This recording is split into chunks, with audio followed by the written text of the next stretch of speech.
If you want to know why consumer laws is not working for you, then this is the video for you.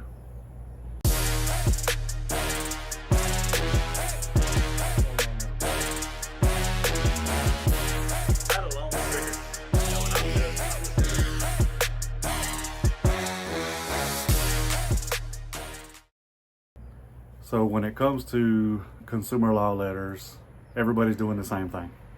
And what I mean by that is, okay, so they may be using different letter templates, which is fine, but they're not going into enough detail about the actual laws.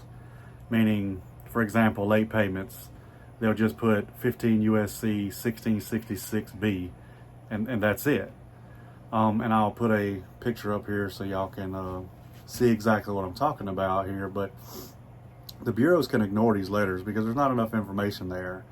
Okay, so you put out a law that maybe you do understand, but believe it or not, most people in the credit repair industry have no idea what these laws look like.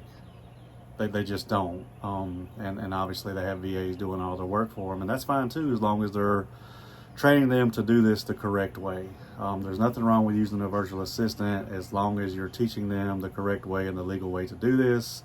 But this is what you want your consumer law letters to look like.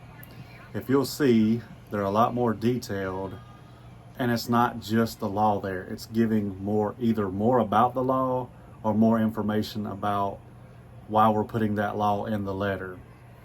And they're just, too cheap to actually do all that because it is extra work. Same with our factual disputes. Nobody's doing factual disputes the way we do. Some of our factual disputes are 2 paragraphs long just for one item because we want to point every single thing out. You can't be simple anymore when it comes to disputing negative items on your credit report. You got to be as detailed as possible no matter what method you're using.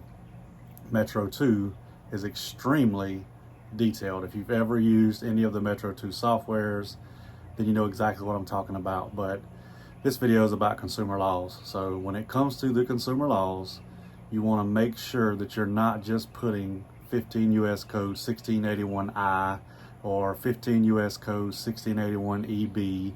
You want to actually put more information about that law so they know exactly what you're saying, because they can simply ignore this with a 112 Metro 2 dispute code when they see very little information about your disputes. So if y'all have any questions about consumer laws, leave them in the comments. Hope y'all have a great night.